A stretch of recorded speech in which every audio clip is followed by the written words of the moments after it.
As viagens escolares ao estrangeiro são algo comum para os adolescentes europeus. Novos lugares, cultura, experiências. No verão, milhares de crianças viajam por vários países sob a supervisão de professores. O sistema foi aperfeiçoado ao longo de décadas, mas, por vezes, surge uma fenda neste sistema e, através dela, infiltra-se o pesadelo. A Bretanha, no verão, é uma das regiões mais pitorescas da França. Colinas verdes, a costa, aldeias antigas. Um lugar seguro e tranquilo, onde todos os anos chegam estudantes de toda a Europa. O verão de 1996 não foi exceção. Em meados de julho, chegou um grupo da Cornualha, 40 estudantes ingleses acompanhados por 5 professores. Entre eles estava Caroline Dickinson. A primeira viagem a outro país europeu é um acontecimento para qualquer adolescente. A rapariga observava tudo à sua volta com interesse, absorvendo as novas impressões. Virava a cabeça quando o autocarro passava por casas de pedra com telhados inclinados. Fotografava as ruas estreitas. Pressionava a máquina fotográfica contra a janela para evitar reflexos no vidro. A única coisa que a entristeceu foi o facto de a sua melhor amiga não ter podido ir. Os pais não a deixaram ir no último momento. A mãe pediu a uma professora que cuidasse da filha. No entanto, apesar da sua ligeira timidez, Caroline adaptou-se rapidamente e fez amizade com os outros rapazes e raparigas. Ria-se no autocarro, partilhava chocolates. O grupo dirigiu-se para a pequena aldeia de Plaine Fougère. Os organizadores reservaram um albergue da juventude, um hostel para 40 pessoas. Plaine Fougère é um lugar minúsculo. Algumas lojas, um par de bares, pouco mais de 3.000 habitantes. As ruas ficam desertas depois das 7 da noite. Os candeeiros de rua acendem-se raramente. Os habitantes locais conhecem-se todos uns aos outros. Cumprimentam-se quando se encontram, param para falar sobre o tempo. Para Caroline, habituada às cidades inglesas, esta tranquila zona rural francesa parecia algo especial, quase mágico. O ar cheirava a mar e a erva recém-cortada. No dia 18 de julho, o grupo instalou-se. O edifício do albergue era antigo, com paredes grossas e vigas de madeira no teto. A rapariga passava o tempo com prazer com os seus novos conhecidos. Tornou-se especialmente próxima de Camila. Esta era de uma escola vizinha, mas parecia que se conheciam desde sempre. No entanto, foram alojadas em quartos diferentes.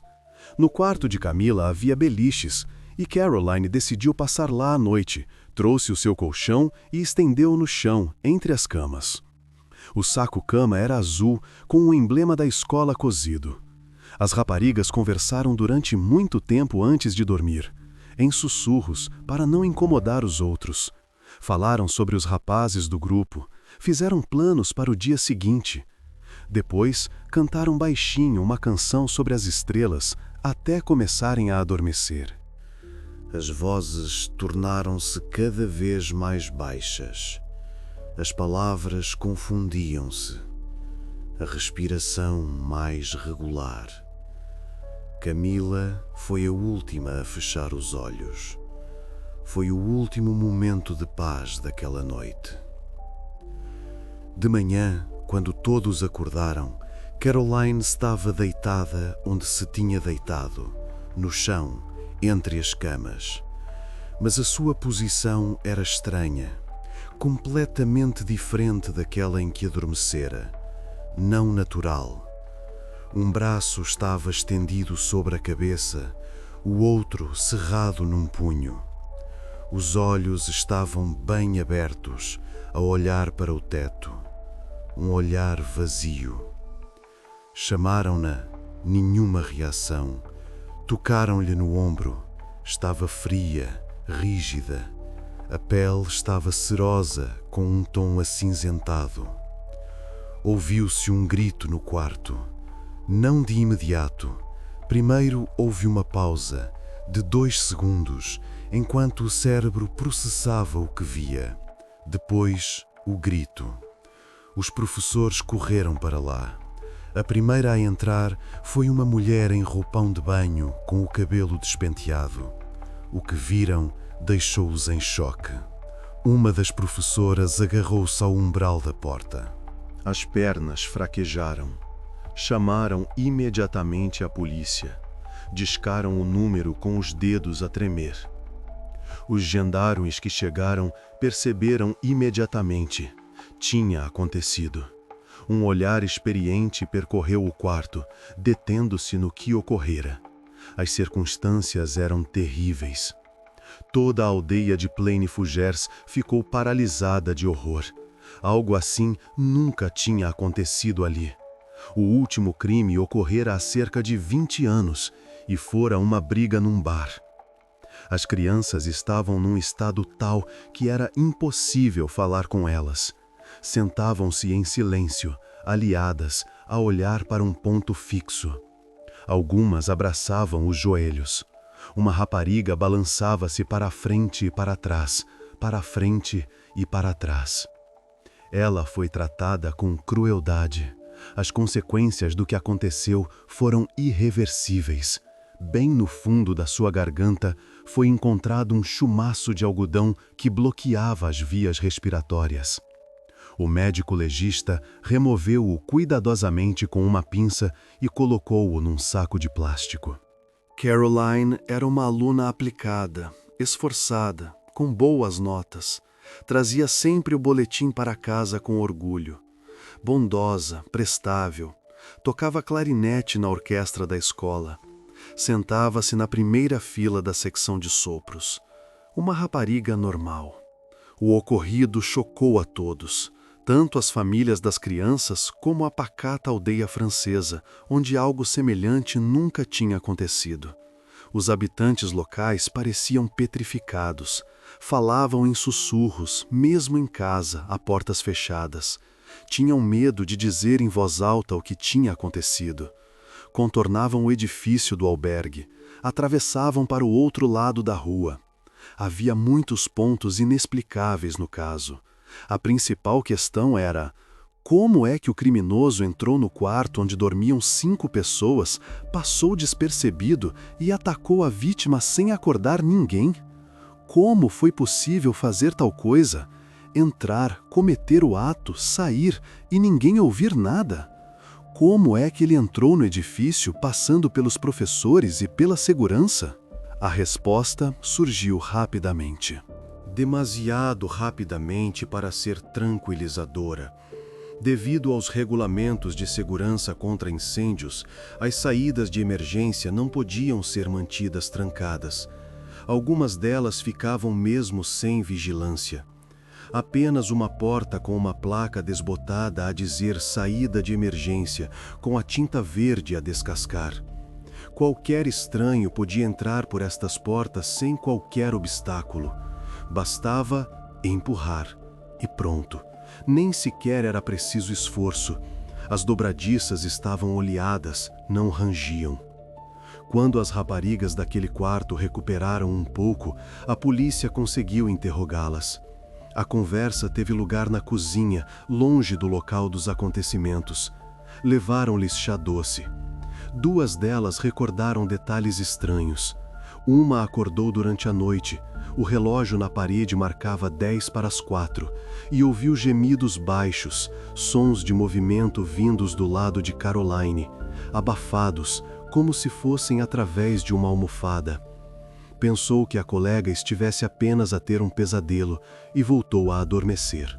Virou-se para o outro lado, puxou o cobertor para cima e fechou os olhos. A outra, por volta da mesma hora, talvez um pouco mais tarde, talvez mais cedo, não se lembrava ao certo, viu uma sombra deslizar pelo quarto em direção à saída. Uma silhueta quase indistinguível na escuridão. Alta, curvada. Pensou que uma das raparigas tinha ido à casa de banho, ou talvez uma das professoras tivesse vindo espreitar para ver se estava tudo bem. Não houve gritos, nada que a fizesse ficar alerta. Apenas os sons noturnos habituais de um albergue. A respiração dos que dormiam, o farfalhar dos lençóis. Em algum lugar, uma torneira pingava. A investigação reconstruiu o cenário aproximado dos acontecimentos. Naquela noite, Caroline dormia no chão entre dois beliches. Queria estar perto das suas amigas. Por volta das 4 da manhã de 18 de julho, um desconhecido entrou no albergue por uma porta destrancada. Talvez já lá tivesse estado antes, a estudar o edifício. Sabia onde ficava cada coisa. Subiu as escadas, lenta e cuidadosamente. Os degraus não rangiam. O edifício era relativamente novo. Viu a rapariga a dormir no chão. Escolheu-a porque ela estava deitada separada dos outros. Era o alvo mais fácil.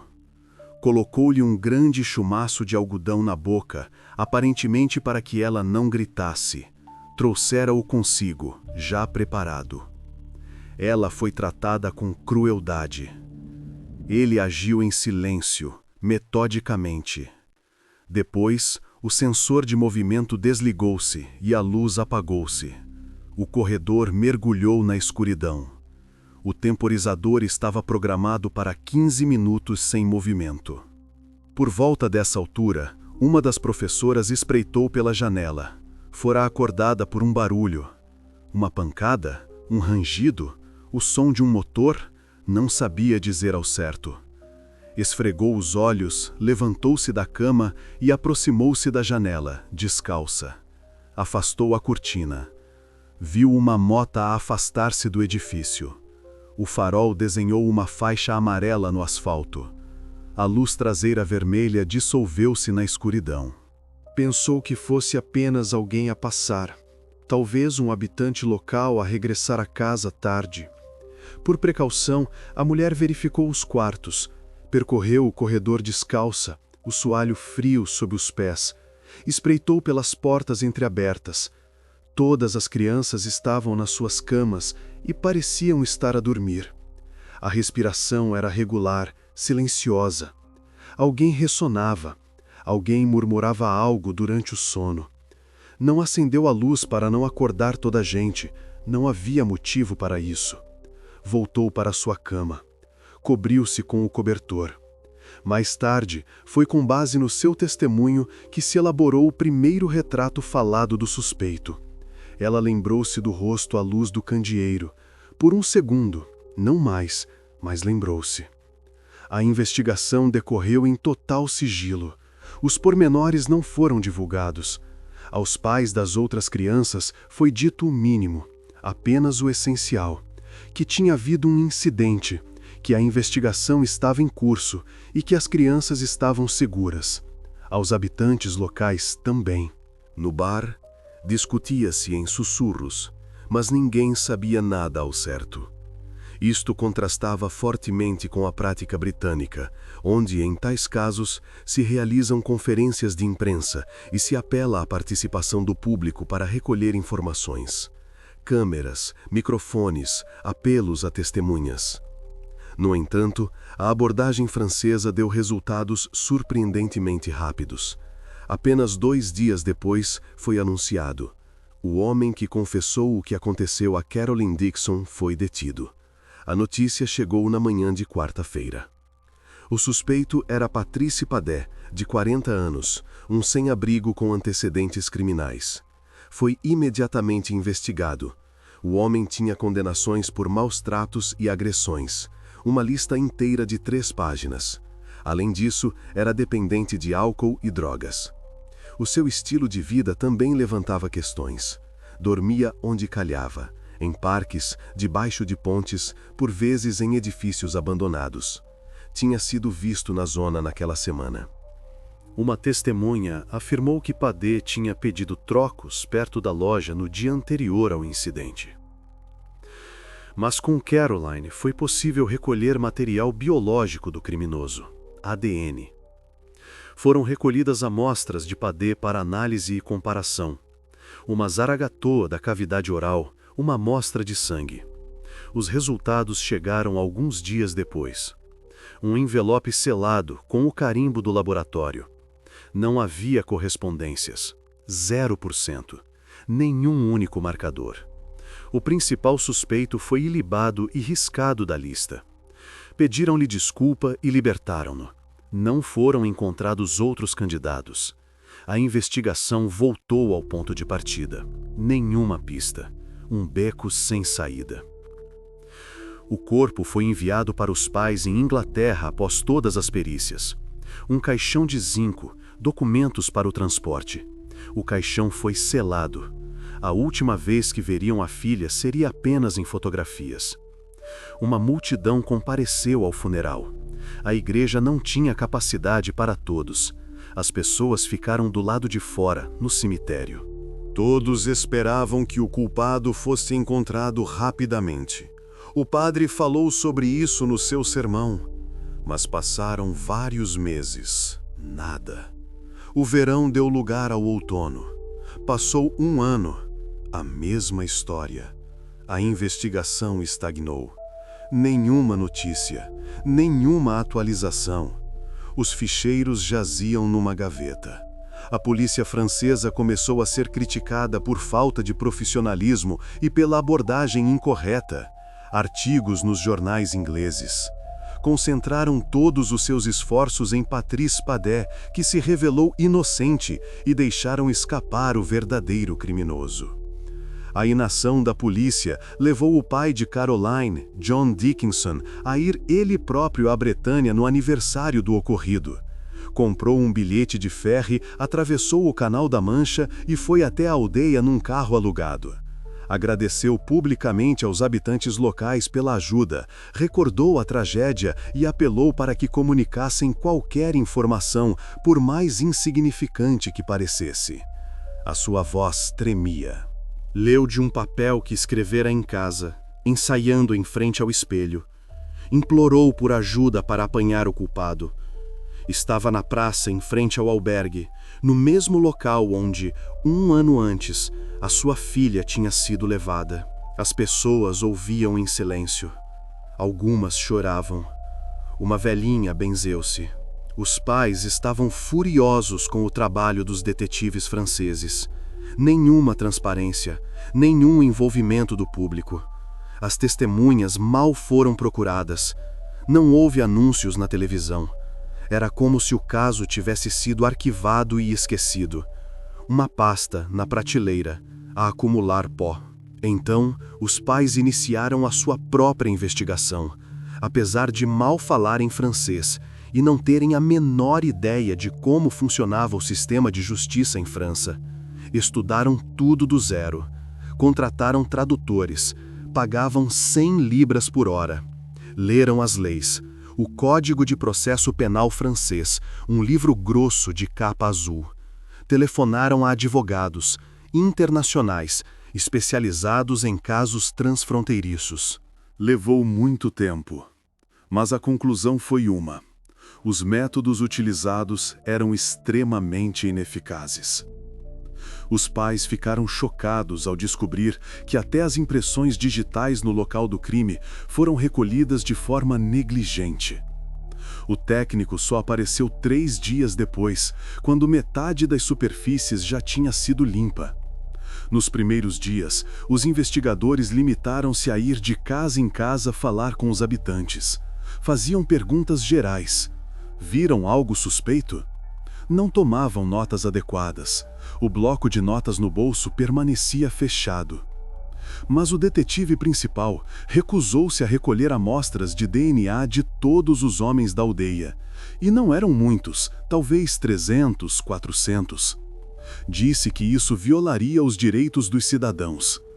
Tendo em conta que o criminoso agiu de forma fria e calculista, isto parecia um absurdo.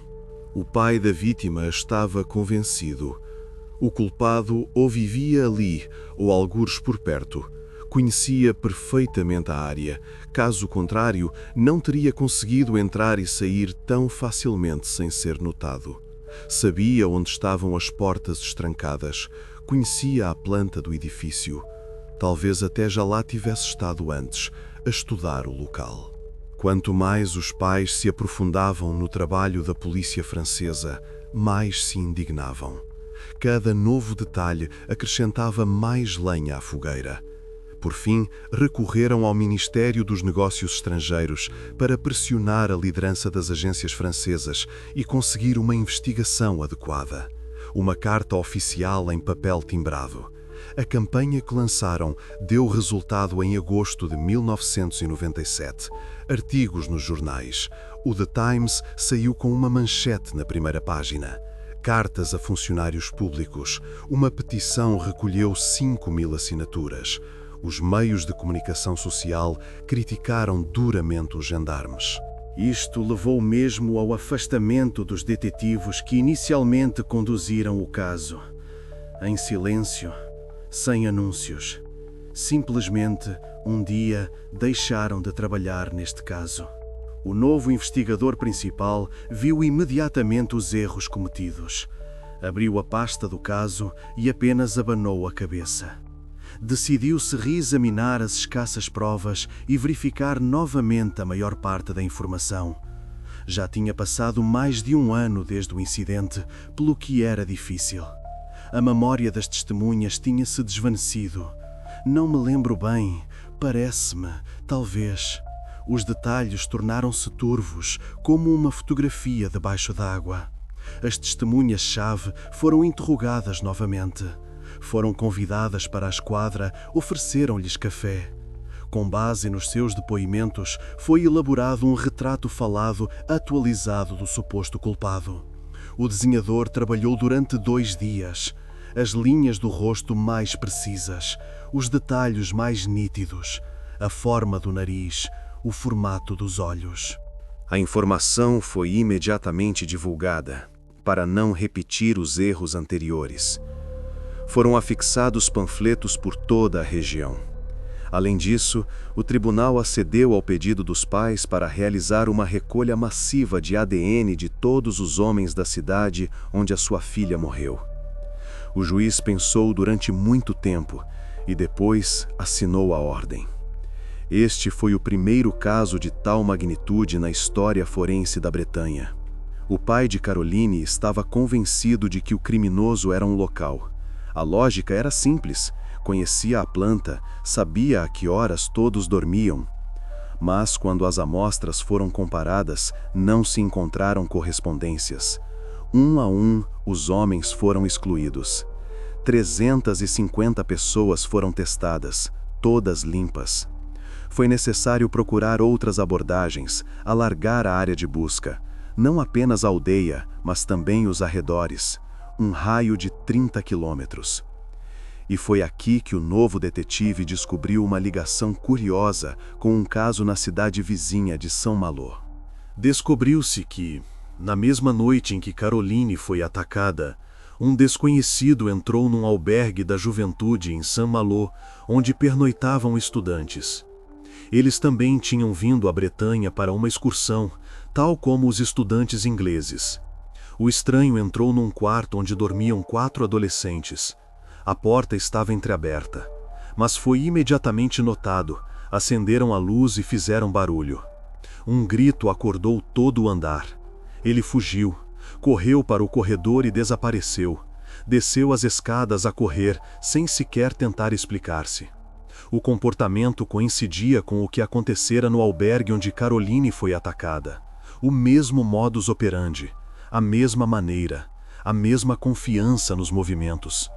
Provavelmente, após a tentativa frustrada em Saint-Malo, o criminoso percorreu 25 quilômetros e encontrou uma nova vítima.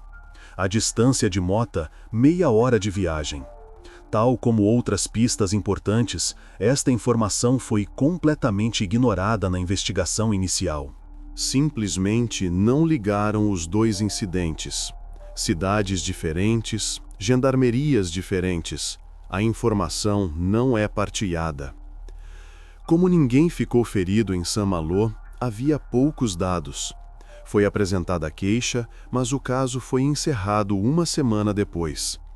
No entanto, as 4 testemunhas daquele quarto viram o provável culpado de perto, com luz. O rosto, a roupa, Um casaco escuro, calças de ganga. A compleição física, de estatura média, magro. Foram encontrados e interrogados. Um deles já tinha regressado à casa, na Alemanha, e foi necessário contatá-lo por telefone. Ajudaram a refinar o retrato falado. As maçãs do rosto um pouco diferentes, o queixo mais pontiagudo, o cabelo mais curto, quase rapado. A informação sobre o suspeito, um criminoso que caçava em albergues da juventude, foi enviada para toda a França, faxes para todas as prefeituras. Foi enviado um alerta a todos os estabelecimentos semelhantes. Estejam vigilantes, verifiquem as portas, instalem fechaduras adicionais. Paralelamente, começaram a recolher informações sobre casos semelhantes, agressões, maus-tratos, entradas ilegais em albergues. Telefonaram para hostels, interrogaram administradores. Havia poucos dados, mas a lista de suspeitos crescia gradualmente. No final de 1997, contavam-se cerca de 3.000 homens da região que poderiam estar envolvidos. Uma lista, numa folha de cálculo do Excel, centenas de linhas.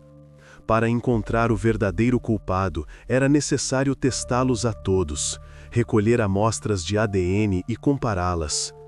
Tal quantidade de testes demorou quase 2 anos, um trabalho lento e meticuloso. Cada um era chamado, era-lhe retirada uma amostra e esperava-se pelos resultados do laboratório. Os investigadores trabalharam meticulosamente.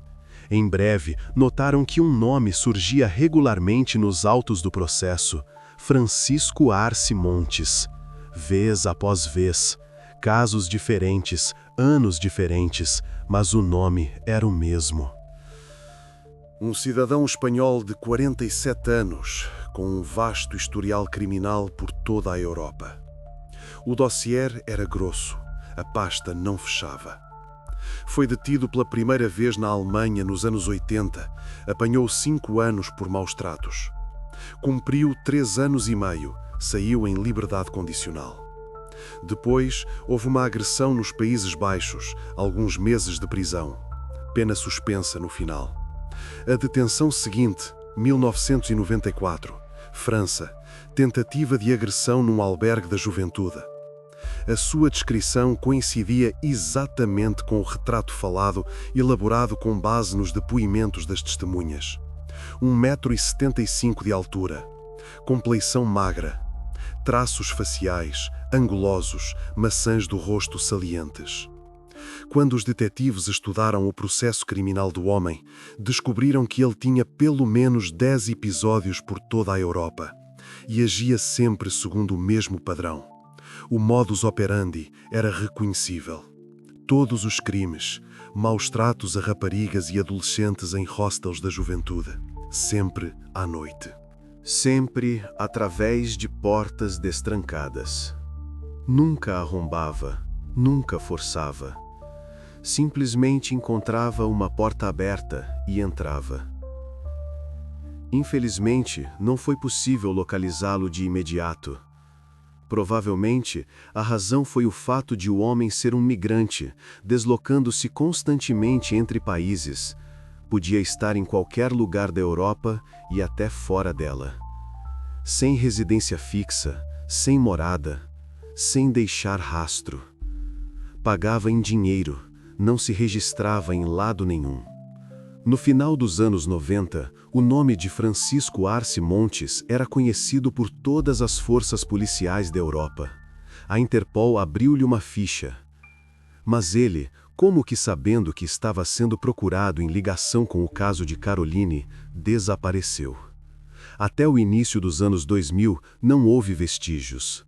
As câmeras não o viram, as testemunhas não o encontraram. O homem era o candidato ideal de toda a lista de suspeitos. Mas para ter a certeza absoluta e descartar os restantes, era preciso apanhar Francisco e recolher-lhe uma amostra de ADN. Entretanto, as verificações continuavam. Um a um, os nomes da lista de 3.000 eram riscados. O trabalho avançava lenta, mas metodicamente. Francisco escondia-se tão bem que até os pais da vítima, a certa altura, duvidaram que alguma vez o conseguissem encontrar. Os anos passavam. Caroline já seria uma aluna do secundário. A esperança desvanecia-se. Mas eles não desistiram. Tudo mudou a 1 de abril de 2001, quase 5 anos após o que aconteceu a Caroline. Nesse dia, um jornal inglês publicou mais um artigo sobre a morte da rapariga, mas agora com detalhes. O nome e a fotografia do principal suspeito, Francisco Arce Montes. Uma fotografia a preto e branco, o olhar de lado, cabelo muito curto, uma cicatriz sobre a sobrancelha. Nesse mesmo dia, um funcionário do serviço de imigração de um aeroporto americano foi almoçar. Comprou uma sanduíche na cafeteria e sentou-se a uma mesa. Pegou num jornal que um turista tinha deixado na mesa e deparou-se com um artigo sobre a tragédia de Caroline Dickinson. Folheava as páginas, mastigando a sanduíche. O homem ficou surpreendido por o criminoso ainda não ter sido encontrado depois de tantos anos. 5 anos é um tempo enorme. Viu pela primeira vez o nome do principal suspeito. Por curiosidade, decidiu verificar se este Francisco Montes alguma vez tinha visitado os Estados Unidos, apenas para ter a certeza. O trabalho era rotineiro, apetecia-lhe algo interessante. Introduziu o nome no computador, uma pesquisa na base de dados. O cursor piscava. Para seu espanto, encontrou imediatamente um apelido muito semelhante, Arce Montes. A data de nascimento e a fotografia coincidiam exatamente com os dados do jornal. A mesma pessoa. O coração começou a bater mais depressa. Ele continuou a investigar e descobriu que este homem tinha sido detido na Flórida apenas 2 semanas antes. O homem suspeito fora detido em Miami Beach durante mais uma agressão. Numa noite de março, um grupo de estudantes do Chile estava de férias lá. Todos se instalaram num hostel da juventude na costa, a algumas centenas de metros da praia. O edifício era antigo, com a tinta a descascar. As varandas estavam enferrujadas. Nessa mesma noite, um estranho entrou num dos quartos. A porta não estava trancada, as raparigas tinham saído para a varanda para fumar. Foi apanhado por 2 estudantes. Elas voltaram mais cedo do que ele esperava. Perguntaram-lhe o que estava ali a fazer. As vozes eram ríspidas, assustadas. Uma delas pegou no telefone. Ele disse que se tinha enganado no quarto e desapareceu imediatamente. Saiu a correr para o corredor. As raparigas ficaram desconfiadas, mas não apresentaram queixa. Pensaram que o homem estava simplesmente bêbado e que se tinha realmente enganado na porta. Havia cheiro a álcool. Talvez um turista se tivesse perdido. No entanto, no dia seguinte, no mesmo hostel, foi visto um homem que correspondia a esta descrição. O administrador reconheceu-o. Tinha-o visto no corredor no dia anterior. Foi novamente apanhado num quarto alheio, a comportar-se de forma suspeita. Estava de pé junto à cama, a olhar para uma rapariga a dormir. Apenas parado a olhar. Foi visto por volta das 2 da manhã, após o que voltou a desaparecer, afirmando que se tinha enganado no número. O segundo grupo, 4 estudantes irlandesas, ligou imediatamente para o número de emergência, denunciando a invasão e o ocorrido. O operador tomava notas, fazia perguntas. Uma das raparigas afirmou que fora forçada a uma situação de extrema vulnerabilidade. Forneceu a sua roupa interior para análise e concordou com todas as verificações necessárias. Falava baixo, com o olhar fixo no chão, as mãos cerradas em punhos. A polícia localizou o misterioso criminoso no dia seguinte, quando uma das estudantes irlandesas o reconheceu. A rapariga estava no quarto para onde ele tinha entrado e agora via este tipo suspeito a passear junto à piscina, como se nada fosse. Calções, t-shirt, óculos de sol. Estava deitado numa espreguiçadeira a ler uma revista. Ligou imediatamente para a polícia. As mãos tremiam, mal conseguiu marcar o número. Foi detido. 2 polícias aproximaram-se da piscina e pediram-lhe os documentos. Curiosamente, no primeiro contacto com os detetives, ele recusou-se a dizer o seu nome. Manteve-se em silêncio. Olhava para a parede, o maxilar cerrado. Foi então levado para a esquadra de Miami para interrogatório. Puseram-lhe as algemas e meteram-no no carro. O desconhecido negou qualquer envolvimento nos estranhos acontecimentos no hostel. Sentou-se de forma descontraída, com uma perna sobre a outra. Durante a conversa com os polícias, acabou por dizer o seu nome verdadeiro: Francisco Montes. Contou que viajava sozinho.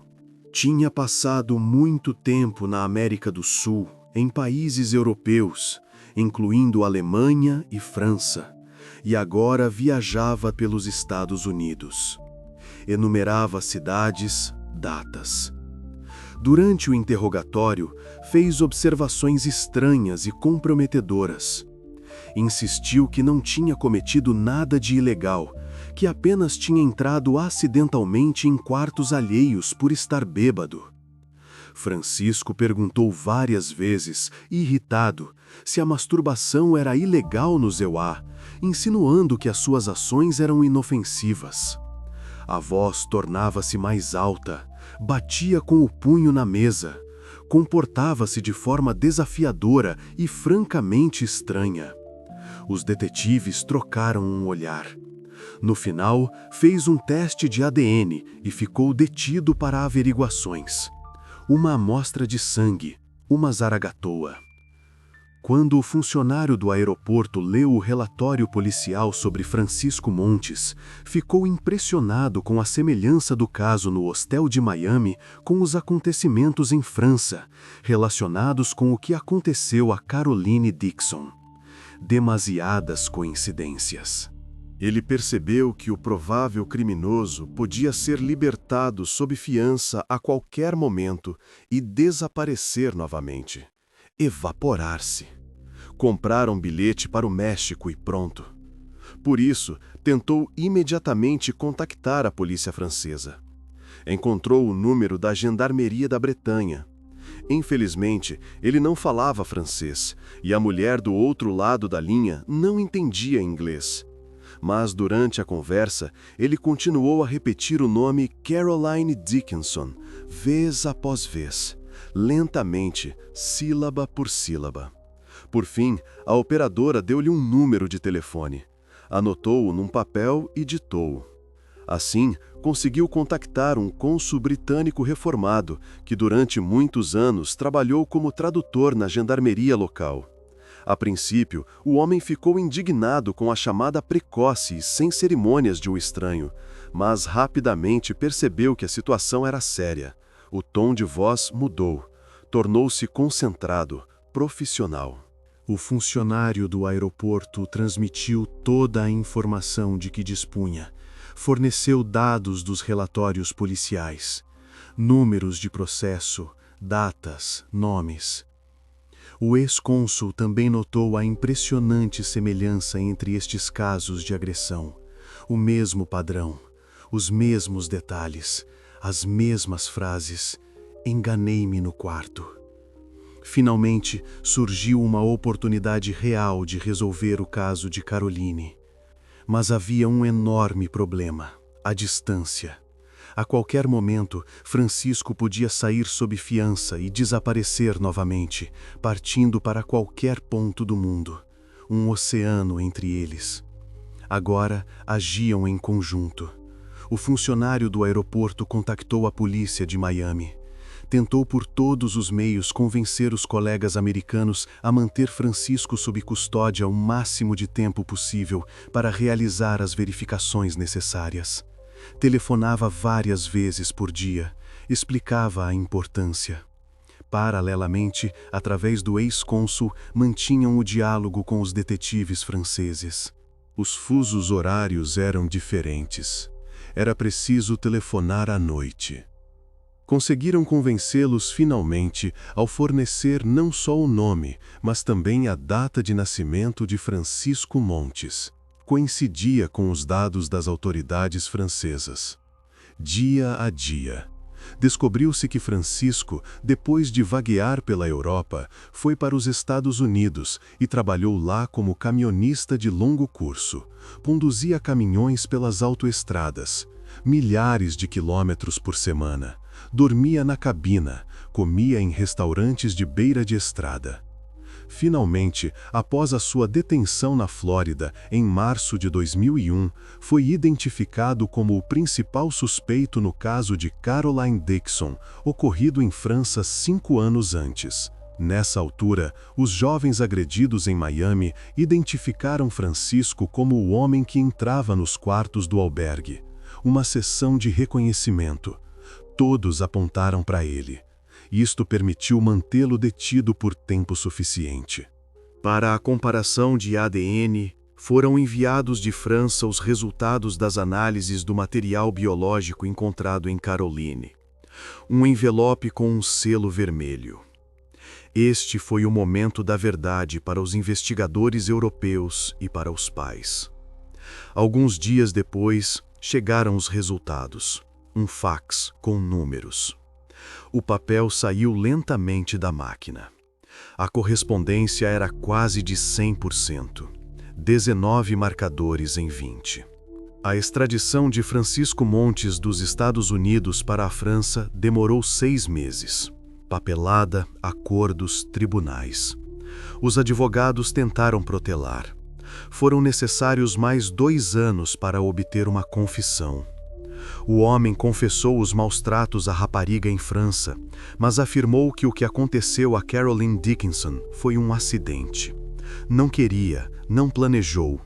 O algodão entrou acidentalmente demasiado fundo. Além disso, declarou que sofria de doenças mentais e, por isso, não era responsável pelos seus atos. A tentativa de evitar a punição por insanidade falhou após várias perícias. 3 psiquiatras examinaram-no de forma independente. Os especialistas consideraram-no são e apto para ser julgado. Tinha diagnósticos, mas não tão graves. Durante todo o julgamento, o arguido falou pouco, principalmente em espanhol. Um tradutor sentava-se ao seu lado falando para um microfone. Francisco parecia sempre descontraído. Recostava-se na cadeira, bocejava. Não se notava o menor remorso. Teve de prestar depoimento e Francisco, num francês rudimentar, contou como tudo aconteceu. Um sotaque carregado, palavras intervaladas por pausas. O procurador pediu-lhe várias vezes para repetir. Segundo ele, ia de Rennes para Plaine-Fougères e planeava depois regressar à Inglaterra, onde vivia na altura. Perdeu-se, procurava um lugar para passar a noite no único edifício da pequena aldeia onde ainda havia luz. Era tarde, tudo o resto estava fechado. Era um albergue da juventude. Entrou durante a noite e viu que todos dormiam. Silêncio, apenas a respiração dos que dormiam. Começou a inspecionar os quartos e notou Caroline, que lhe pareceu uma presa fácil. Dormia no chão. Sozinha, separada dos outros, vulnerável. Francisco aproximou-se, tapou-lhe a boca com a mão e começou a assediá-la. A rapariga acordou e tentou gritar. Forçou-a a uma situação de extrema vulnerabilidade e, acidentalmente, causou-lhe danos irreparáveis com um pedaço de algodão, do qual Caroline perdeu as forças. Assustou-se e fugiu. Subiu para a mota e foi-se embora. Não olhou para trás. Durante o julgamento, Francisco chegou a pedir perdão aos pais da vítima, declarando: "Sei que a família Dickinson nunca me perdoará." Disse-o de forma monótona, sem emoção. Leu de um papel que o advogado escrevera. Os pais da vítima, já divorciados na altura, estiveram presentes no julgamento com a filha mais nova e prestaram depoimento. Sentaram-se na primeira fila.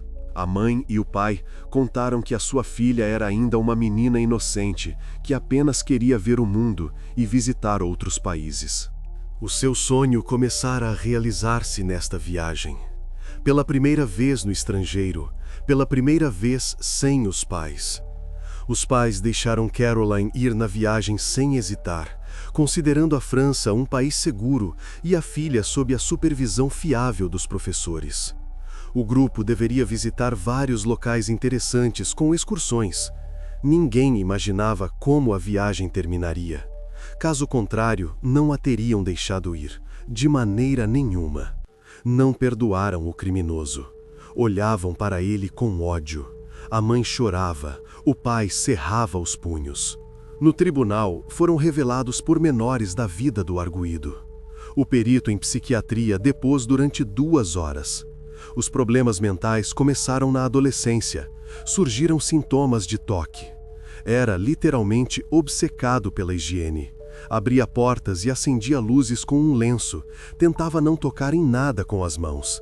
Lavava tudo cuidadosamente com água mineral e sabão várias vezes. As mãos estavam constantemente vermelhas de tanto as lavar. A pele gretava, sangrava. Aos 20 anos, Francisco teve os primeiros problemas. Ao saberem disto, os seus conhecidos enviaram-no a um psiquiatra, que diagnosticou depressão e esquizofrenia progressiva. Receitou-lhe comprimidos. Francisco não os tomou. Em meados dos anos 70, ele deixou a sua Espanha natal e partiu em viagem pela Europa.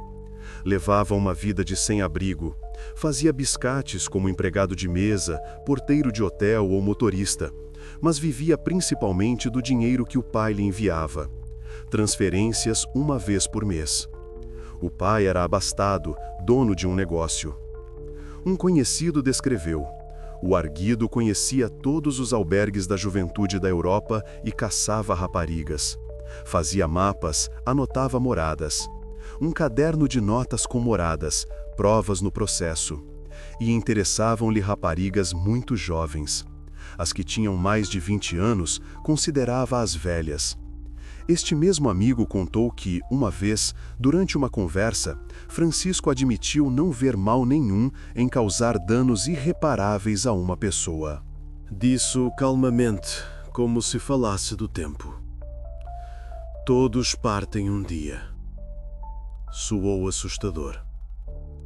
Durante algum tempo, o arguido teve uma namorada que foi tratada com crueldade. Ela até teve um filho dele, mas acabou por o deixar devido aos maus tratos. Fugiu durante a noite com aquele que estava sob a sua proteção. Deixou um bilhete. Depois, ele partiu para uma nova viagem, onde começou a atacar e a tratar pessoas com crueldade. Finalmente, a 14 de junho de 2004, após um julgamento de 3 semanas, Francisco Montes, de 54 anos, foi declarado culpado por unanimidade do que aconteceu a Caroline e dos maus tratos infligidos a ela. O júri chegou a um veredito em 4 horas. O criminoso foi condenado à prisão perpétua. O juiz leu a sentença durante 10 minutos. Os pais da vítima suspiraram de alívio. Os ombros relaxaram. A mãe cobriu o rosto com as mãos. Consideraram que 8 anos de espera por justiça e a sua atividade permitiram obter a condenação do culpado pelo que aconteceu à sua filha. Mas as desventuras não terminaram aí. Assim que teve oportunidade, o culpado recorreu imediatamente. O advogado apresentou os documentos em tribunal. A preparação para o novo julgamento levou mais um ano. O caso chegou a tribunal em junho de 2005. Francisco foi novamente considerado culpado, mas a pena foi reduzida para 30 anos, com direito à liberdade condicional. 20 anos depois, recorreu novamente. No entanto, mais tarde, retirou o recurso. Sem mais nem menos, sem explicações. O advogado encolheu os ombros. A lista de crimes do arguido impressionava a todos. Só a sua leitura demorava cerca de 10 minutos. O secretário do tribunal lia de forma monótona. Nos 20 anos que antecederam a sua condenação à prisão perpétua, cometeu 4 agressões na Alemanha e 14 em Espanha. Houve ainda outra tentativa em França, que antecedeu o caso de Caroline. Obviamente, a real dimensão dos crimes cometidos por este homem podia ser muitas vezes maior, mas no tribunal falou-se apenas dos casos oficialmente registrados, em que as vítimas recorreram à polícia. Quantas não o fizeram, não se sabe. Medo, vergonha, desconfiança na polícia. Curiosamente, as outras vítimas sobreviveram. Talvez Caroline tenha sido a sua única vítima que não sobreviveu ao ocorrido. No entanto, os detetives americanos que estudaram o seu caso acreditam que ele é responsável por uma série de agressões nos Estados Unidos e na Europa. Simplesmente não há provas. As ligações não foram estabelecidas. Após a condenação do culpado, surgiram sérias questões. Por que é que ele não foi detido durante todo este tempo? Podia ter sido preso em Espanha já no outono de 1997, um ano após o que aconteceu a Caroline, mas escapou à justiça. O obstáculo à entrega do criminoso à gendarmerie francesa foi a falta de cooperação estabelecida entre as forças policiais dos países europeus. Burocracia, fronteiras, línguas diferentes, sistemas diferentes. Os pais da vítima também chamaram a atenção para este facto. A mãe e o pai da vítima não descansaram após a condenação de Francisco. Continuaram a levantar a questão da falta de cooperação entre as autoridades de diferentes países. Escreveram cartas a deputados, a ministros, falaram em conferências. Foram convidados a Bruxelas, a Estrasburgo. Por causa disto, os criminosos atravessam fronteiras e ficam impunes. Os pais da vítima defendiam a criação de uma base de dados de ADN internacional e sempre se referiam à história da sua filha. Mostravam a sua fotografia. Este caso tornou-se um indicador significativo. Demonstrou que, com acordos internacionais, mesmo em continentes diferentes, é possível deter um crime hediondo. Para Francisco, os processos judiciais no caso de Caroline não terminaram. Em 2015, o culpado foi condenado por maus tratos a uma rapariga, ocorridos um ano após o caso da estudante. Foi extraditado para a Espanha para ser julgado pelo caso de maus tratos a uma jovem de 18 anos. O homem atraiu a vítima com um estratagema, deixando-a entrar no prédio de apartamentos onde ela vivia com a família, afirmando que ela tinha perdido as chaves. Depois, atacou-a, ameaçando-a com uma faca e forçou-a a uma situação de extrema vulnerabilidade. Por este crime, foi condenado em Espanha a 1 ano de prisão. Depois, foi devolvido à prisão em França para cumprir a pena de prisão perpétua. Uma cela de 3 por 2 metros, uma janela perto do teto, uma cama, uma mesa, uma cadeira. O fluxo de recursos de Francisco foi diminuindo gradualmente. Após cumprir a pena pelo que aconteceu a Caroline, será extraditado para a Espanha, onde deverá cumprir mais 11 anos. A oportunidade mais próxima de sair em liberdade é em 2038.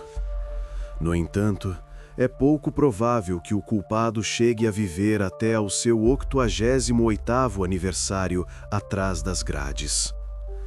A idade, a saúde, as condições prisionais, tudo está contra ele.